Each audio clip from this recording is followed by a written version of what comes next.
can I ask you to have We them will to make removed sure that or they're check checked. into it, because that's certainly not acceptable. And if they do go through with the parking and I want to know what kind of lighting they're going to be putting in, because again, it's going to be like City Field in my yard. It's going to light up the whole sky. Okay, thank you. Okay? And I think that's everything I wanted to say. Okay, thanks so much. Thank you. That's, we can go on? Okay, I'll just keep going. All right. I don't care if I'm on television. It's okay. But you're on. Okay, Let great. me have your name and spell your last name. Sid please. Heller, SIDHELLER, 29 Delaware Avenue, Comac. Okay, raise your right hand. You swear to tell the whole truth and nothing but the truth. Yes, I do. Okay, so I'll be brief. One thing that is not clear to me in this, and I hope that the Forest Labs people can explain this a little better, without having the benefit of this diagram turned to the rest of Okay. the audience, the documents that we received are very hard to understand. They're small. And up until this evening, I was under the impression that the setback was going to be moved to 9 feet on the north side where the parking lot is being proposed.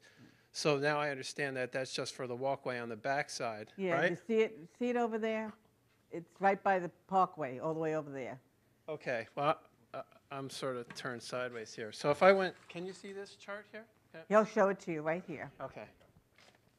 Variance is triggered right here. Okay, so it's not on the proposed north side.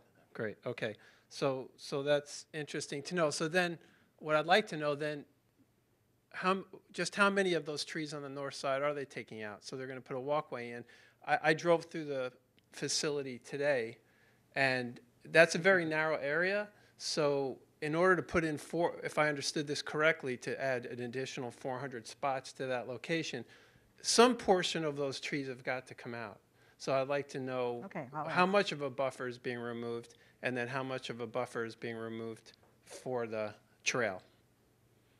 There's a walking trail that's going to go through But those there's trees. no buffer it's still a 100-foot Well, buffer. you're putting the lot in. I guess buffer is the wrong term. I don't have the terminology. But on that north side where the lot is going to be, they're going to have to remove some trees, and they're adding a exercise walkway to meander through the trees, right? That's what they said.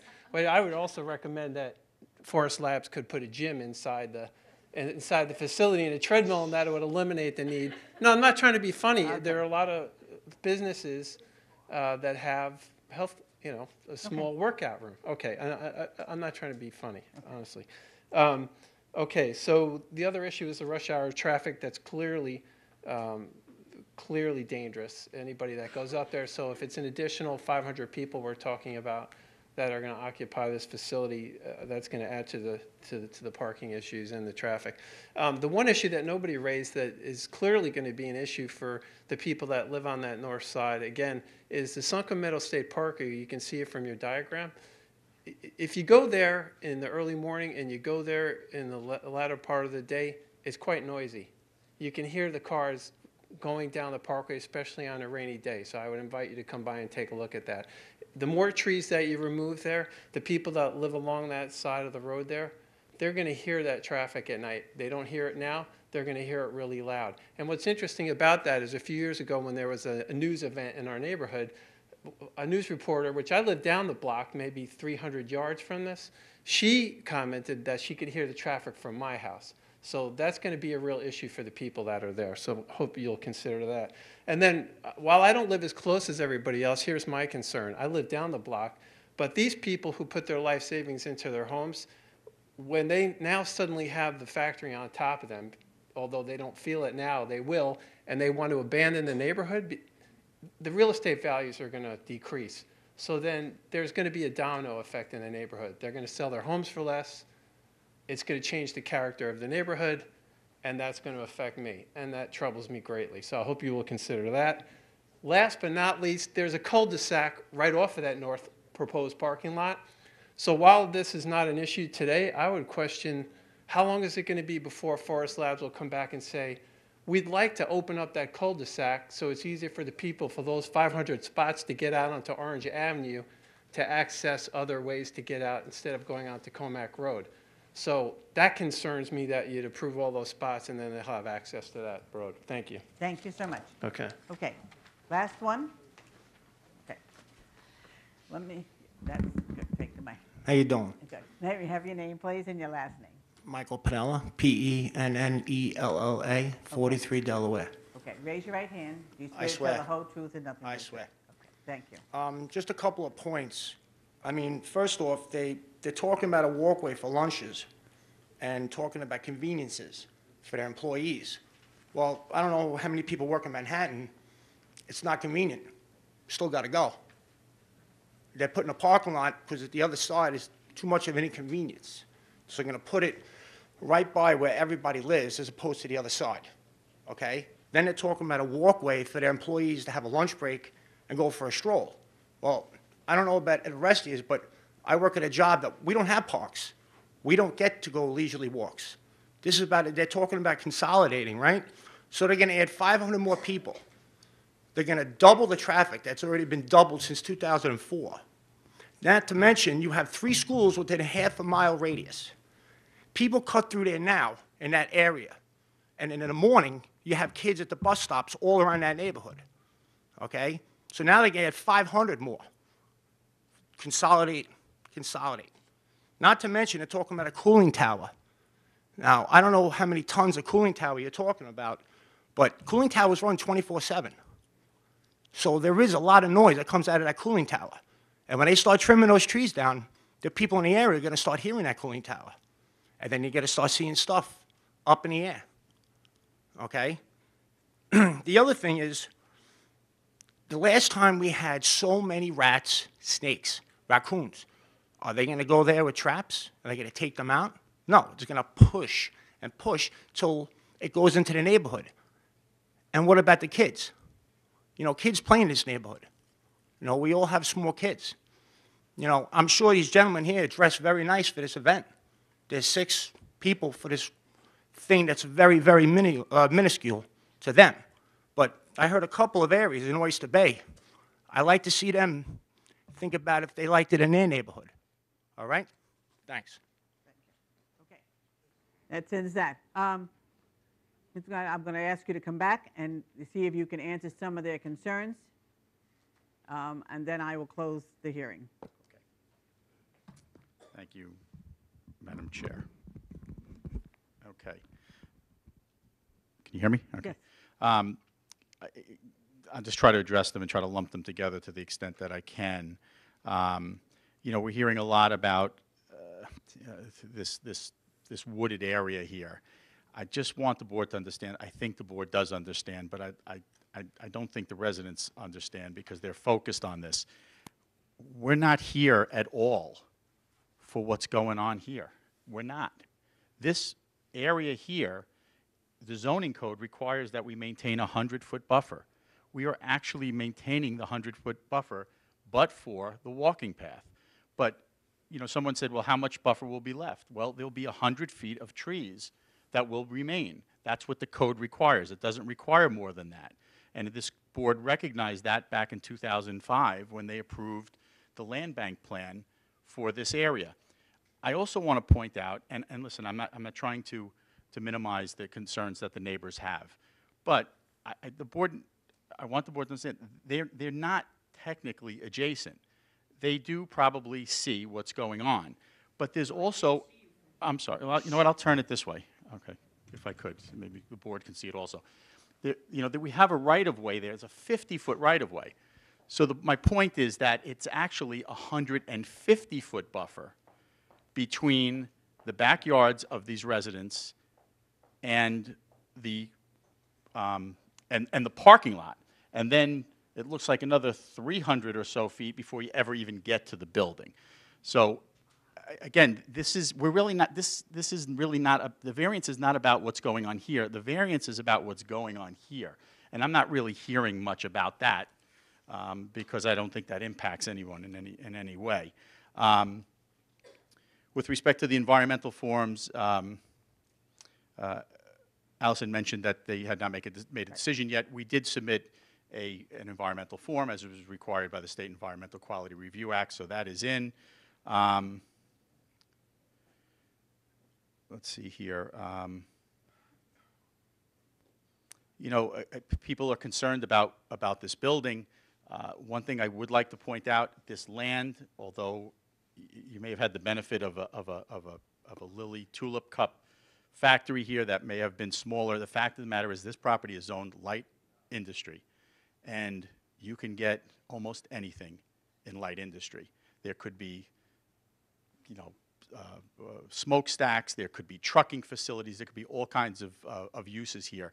So I would respectfully submit that this is a rather benign industrial use for this area.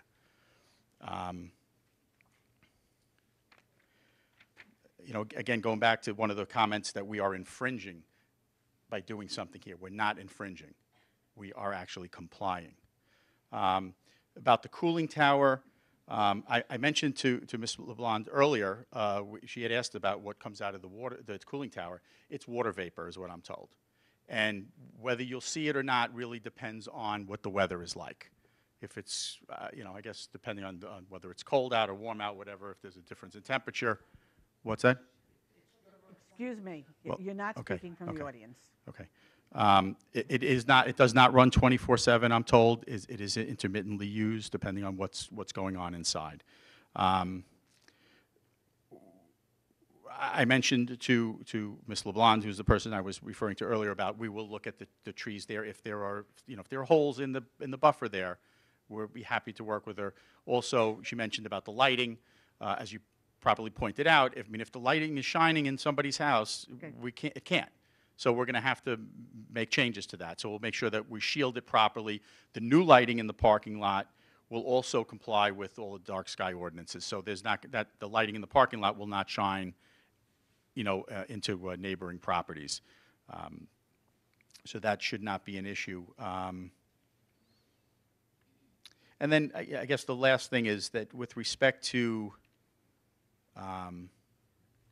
well, two things. Let me go back to the cooling tower, and I think, Madam Chair, you properly pointed out, somebody said, well, once you go to 43 feet, the whole building can come to 43 feet. You know we're not asking for that. You know that we won't be able to do that. It's strictly for the cooling tower, so that's the only thing that's going to be elevated. The roof line, as I told you, is not going up. Everything stays the same.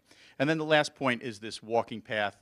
I see this as kind of a convenient argument because it's the only thing that's on this side of the property.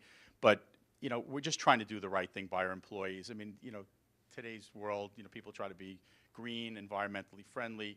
People at the facility have asked for the ability to have an area where they might be able to go outside and enjoy, you know, the fresh air during their break, because there really is no other place to go here. This is kind of a unique site in the sense that it's an island of light industry, and there's nothing really around it. So it's not like you have a downtown area where you can walk out and walk along Main Street. There's really nowhere to go. So all we're trying to do here is to do the right thing, and I don't think that there's going to be any significant adverse impact on the neighbors by having somebody just kind of walk through the woods. And I just would point out that the intention here is to save all the trees, if we can, within this area. You know, this path can, I mean, we just show it here. It can go in any, you know, any direction to try to work around the trees, and the intention here is to not take trees down here at all. And I have nothing further. Thank you. Thank you so much. Go ahead. Yes. No, sit down. You cannot. I understand that the parking on the north side is an asset, right? My question is, in the interest of maybe assuaging some of the concerns of the neighbors, I notice that you have a good bit of the land bank spaces to the east and to the west of that. Would Forest Labs, and maybe this is a question better posed to the surveying team, the team that handled the surveying on it, maybe utilizing some of those land bank spaces and eliminating that last 2 rows, and you could pick up another 50 feet of buffer. What are you saying here? Right here. And what, and actually And construct maybe the here utilize and some here? of these spaces and some of the spaces that are to the east as well. Okay, so here, and maybe eliminate here. Yeah. I mean, it's something we can talk to the, if you give me a second here, I can. Well, I mean, I don't know if we'll have an answer right now, but. No, I Yeah. understand. If- It might take a little bit of looking into, but it's just Okay. something to consider. I mean, that's, you know what, we'll look at it. Okay, thank you. Okay, thank you. Okay. I'll entertain a motion to close the hearing. So moved. Second? Is there any movement second? All in favor? Aye. Motion carried. Thank you very much. Okay, thank you. Okay, we'll take a 5-minute break so everyone can clear.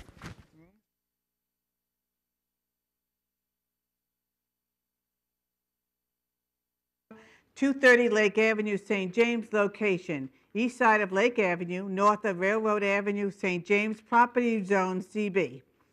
Request variance to reduce minimum front yard setback from 10 feet to 0, existing porch.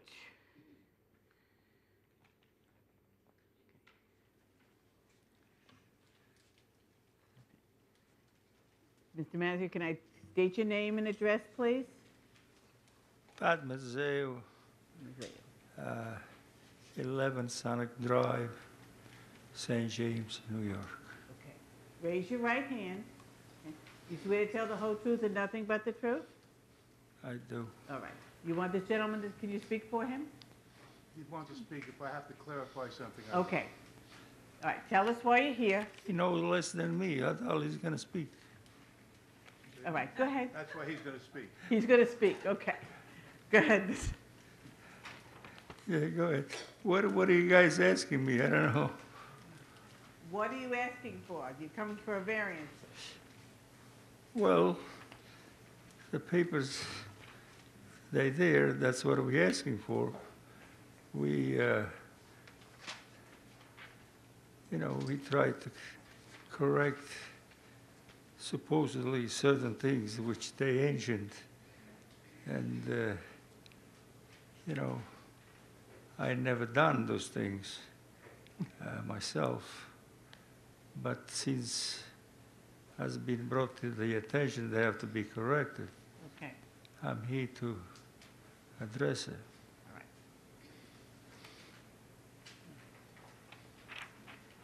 Planning, is there anything? No, Madam Chair. Okay. Gentlemen, any questions? Okay. Thank you. Thank you. Thank you.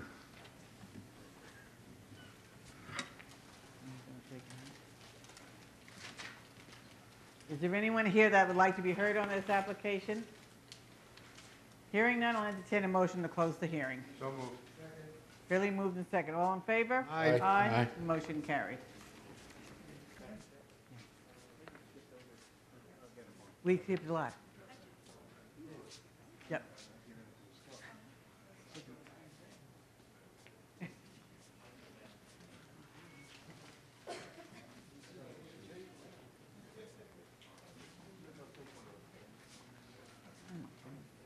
Okay, let's go back. Okay.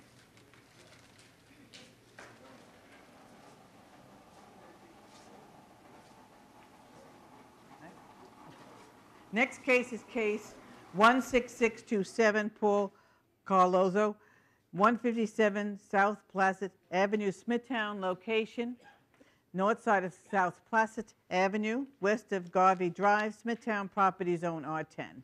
Request variance to reduce minimum rear yard setback from 50 feet to 45 for an existing 248 square foot second floor deck. And your name, please. Paul Carlozzo, And your address, Paul. 157 South Plaisted Avenue, Hauppauge, New York. Raise your right hand, please. Do you swear to tell the whole truth and nothing but the truth? Yes, I do. Thank you. I'm going to have Would you this gentleman speak. Okay, fine. May I have your Good name? evening, Madam Chair and members of the board. My name is Len Crick, Island-Wide Permit Services, 991 Main Street in Holbrook. All right. Spell your last name? C-R-I-C-K. Okay. Will you raise your right hand, please? Do you swear to tell the whole truth and nothing but the truth? I do. Thank you. Madam Chairman, Chair, we're here tonight seeking a 5-foot relaxation of the rear yard setback for an existing rear deck. 50 feet is required. We have 45 feet. The deck was built without a permit by a previous owner. As you can see by the submitted aerial photos, surrounding properties all have structures and pools well within the setback limit. We believe that by granting our request, it would not set a dangerous precedent nor affect the nature or character of the neighborhood. Okay. Planning? Okay. Gentlemen? No, ma'am. Okay. Okay, thank you so much. Thank you. All right, is there anyone here that would like to be heard on this application? Hearing none, I'll entertain a motion to close the hearing. So moved. Second. Really moving second. All in favor? Aye. Motion carried. Okay. Case 16526, Joseph Logabo has been adjourned to April 10th. Next case is case 16580, Edward and Patricia Kamozik. Kamodik? Is it? What is it? Martani Tech. 23 Loft Road, Smithtown, location, south side of Loft Road, east of Old Willets Path, Smithtown, property zone R43. Request side yard setback from 24 feet to 1 foot for 3 existing sheds and a 16 by 17 existing addition to a detached garage. Reduce the total side yard setback from 60 feet for 4. Okay. May I have your name, please? My name is Patricia Kamayatek, 23 Loft Road, Smithtown, New York. All right, raise your right hand, please. Do you swear to tell the whole truth and nothing but the truth? I do. Are you going to speak? Probably not. Oh, Just in case. all right. Ed Kamayatek. I do. Oh. We said that 30 years ago? Yes. You have your affidavits and everything? Yes, I Okay. do.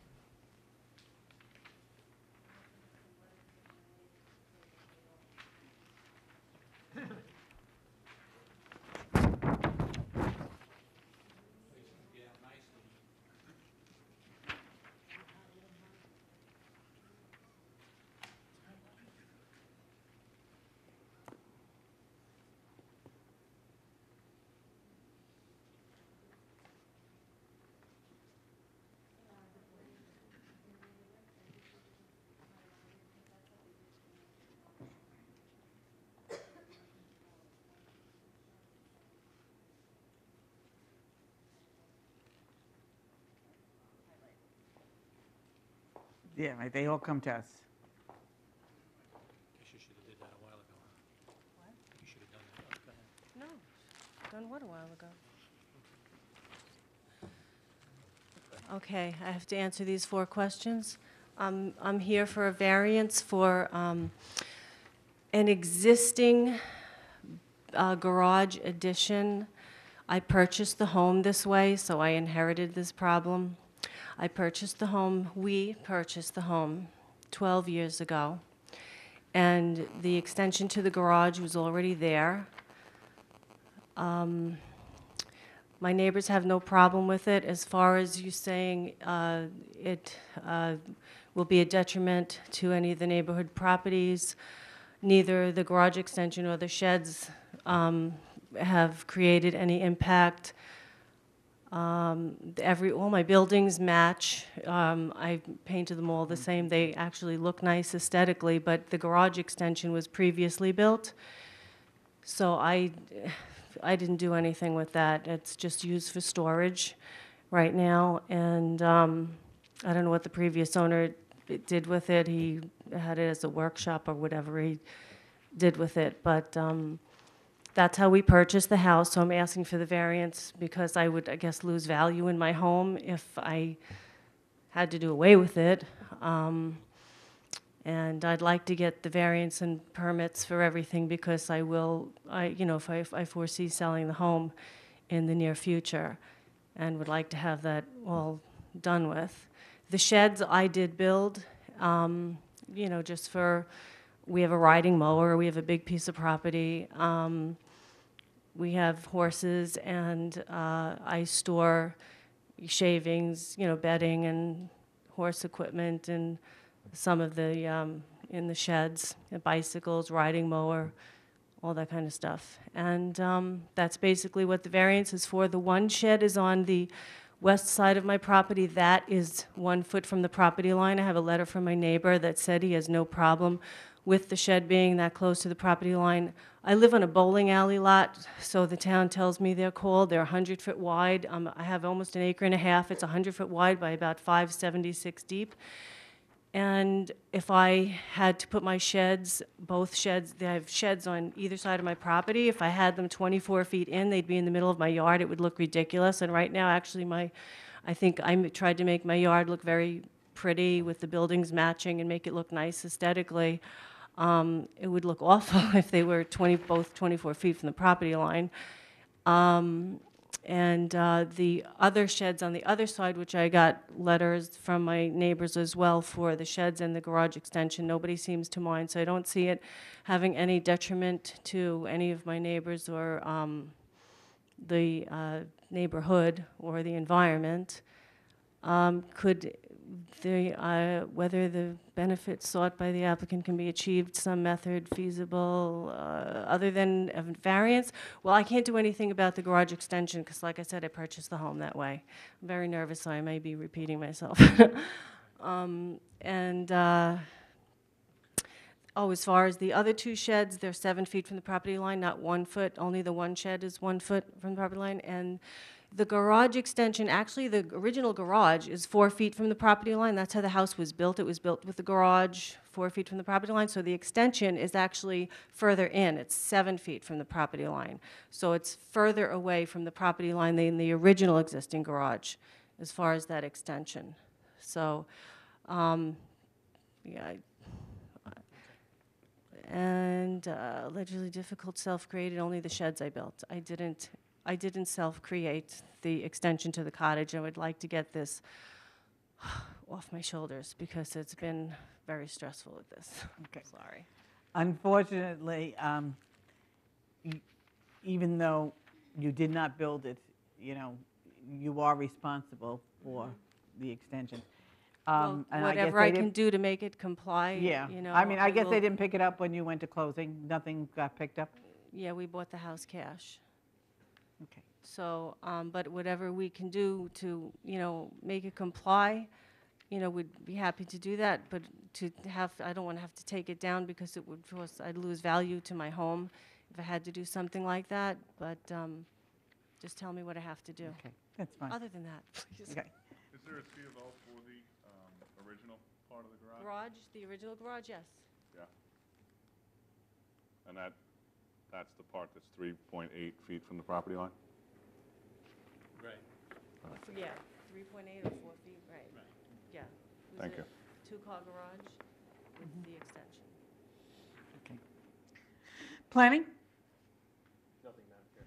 Gentlemen? Okay. Thank you. Thank you. He didn't even have to speak.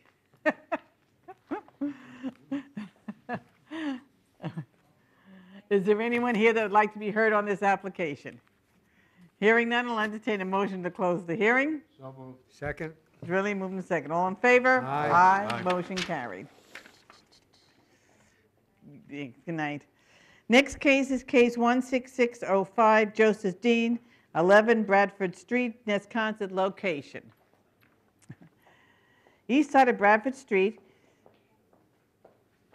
north of Pleasant Drive, Nesconset property zone R10. Request variance to reduce rear yard setback from 35 feet to 7 for an existing second floor addition and deck, 21 feet existing. Reduce side yard setback from 12 feet to 7 for an existing second floor addition, 7 feet existing. Reduce accessory structure rear yard setback from 6 feet to 2 feet for 2 existing sheds. Reduce accessory structure side setback from 6 feet to 3 for an existing shed. Increase the maximum paving in front yard from 25% to 46% existing. Increase the max paving in side yard from 25% to 55% existing. Okay. And your name, please. Carol Ann Chang, Spell your last name. C-H-A-N-G, Okay. And your address? 280 Belmore Avenue, East Islip. Okay. Raise your right hand, please. You swear to tell the whole truth, nothing but the truth. Yes, I do. Thank you. The owner of the property, Joseph Dean, is in a nursing home, and his children, which are the trustees now, inquired to make sure all the COs were in order to sell the home to their stepsister. A history letter was done, and The history letter shown that a 1.5-story dwelling, a rear open porch, a screened-in porch, and an 80-square-foot shed was built prior to town requirements. The owner then added the rear dormer. He converted the rear open porch to a bath, the screened-in porch to the foyer, and the 80-square-foot shed to a 108-foot shed, 108-square-foot shed. Besides squaring off the south front side of the dwelling in order to add the staircase for the second floor, they have not changed the floor print of the dwelling. The children all believe the work was done in the 70s. The work was completed in the 70s and early 80s. They found some material receipts and photos and some stuff that the father and contractor friend had written. So it does not cause an adverse effect, and it has not caused an adverse effect in 30 years on the environment or the neighborhood. Yes, it was self-created. The homeowner did the work himself, and that's Okay. it. There seems to be a little bit of a problem. I'm looking at the first floor and the second floor. Okay. Can you tell me why you have, is this a two-family house? It was. The owner had his girlfriend living upstairs at one time. Okay, because I see that you have a kitchen upstairs, you have a kitchen downstairs, you have a living room. I mean, it's like, Yes, they removed the kitchen on the second floor. And, they removed the kitchen on the second floor? yep. I think they have one row of cabinets that they're using for storage on one of the sides of the kitchen, or the old kitchen. Everything else was removed.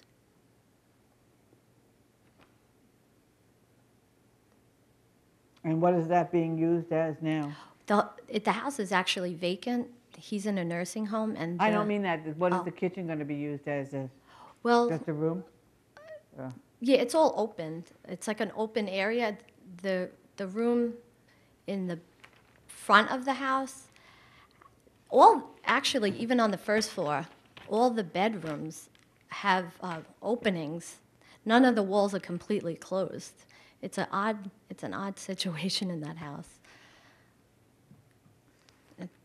The reason I'm asking you too is you don't have a secret, and the reason you don't have a secret is that the environmental department is considering this as, I guess, a two-family. Am I correct? That's why they're not giving you a secret.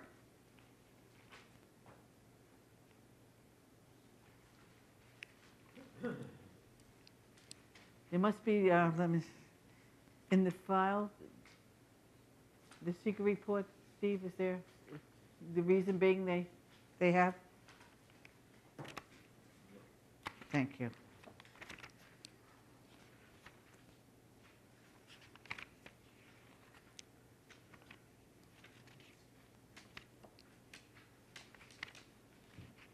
Chair, I believe they were asking for minutes to be sent as well. All right. Do they need to, I guess, tell the environmental department that the kitchen was removed? Well, it'll go through with the minutes as well, but yeah, we'll tell them that the kitchen has been removed.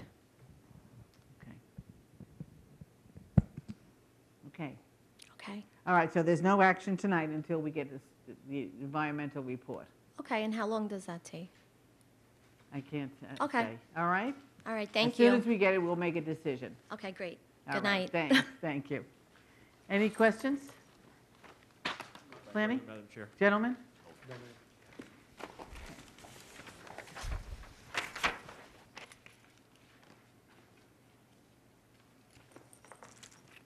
Okay. Is there anyone here that would like to be heard on this application? Hearing none, I'll entertain a motion to close the hearing. So moved. Second? It's really moved and second. All in favor? Aye. Aye. Motion carried. That concludes our hearings for tonight. Thank you so much. Thank you. Good night.